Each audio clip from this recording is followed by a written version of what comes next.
माँ ड्रामा की आने वाले एपिसोड बहुत ही ज़्यादा कमाल के और इंटरेस्टिंग होने वाले हैं। आने वाले एपिसोड में आप लोगों को देखने को मिलेगा कि यहाँ पर सब घर वाले मतलब कि यहाँ पर बतूल उसका मतलब उसकी फैमिली, उसका बाप और उसकी माँ यहाँ पर इसी चीज़ के बारे में सोच रहे होते हैं कि जो राहा है उसने ये सब किया है, तो इसका अब इंजाम या इसका जो है ना आगे नेक्स्ट वाला स्टेप है क्या करना चाहिए इस कलंक को धोने के लिए। तो यहाँ पर जो है ना जो राह का मामू यानी कि जो अदील होता है वो बहुत ही ज़्यादा परेशान होता है इस बारे में कि उसकी बहन की तरह उसकी भांजी ने भी उसका जो है ना मुँह काला कर दिया। तो यहाँ पर वो अपनी बीवी से कहता है कि अब मुझे क्या करना चाहिए? तो यहाँ पर जो है ना उसकी बीवी यानी कि आसिया कह देती है कि अब जो है ना हमें ये करना चाहिए कि जिसकी खातिर उसने ये सब किया है हमें उसी के साथ अब इसको भेज देना चाहिए। यानी कि वो कह रही थी कि इसकी शादी जो है ना अरमान से कर देनी चाहिए।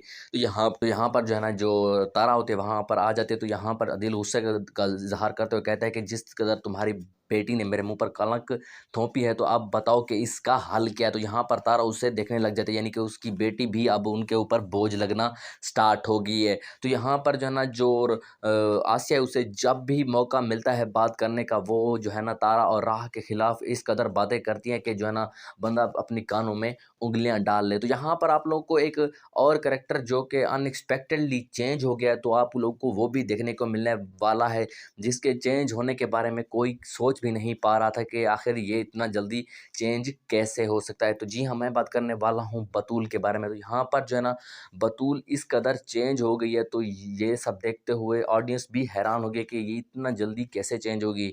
तो यहाँ पर जो है आने वाले एपिसोड में आप लोगों को देखने को मिलेगा, जब बतूल राह से मिलने जाती है तो यहाँ पर जो है ना राह उससे कह देती है कि तुम भी अपनी माँ की तरह इतना रूडली बात कर रही हो। तो यहाँ पर जो है ना जो बतूल है वो उसे कह देती है कि तुम भी तो अपनी माँ की तरह इस घर को छोड़कर भाग गई थी। तो यहाँ पर इस तरह की हार्ड वर्डिंग सुनने को मिलने वाली है, वो भी बतूल की तरफ से। तो यहाँ पर जो है ना जो राह है वो पता नहीं अपने इमोशंस को कंट्रोल कर पाएगी या नहीं। तो इसके बारे में आप कमेंट में ज़रूर बताइएगा, और अगर आप हमारे चैनल पर नए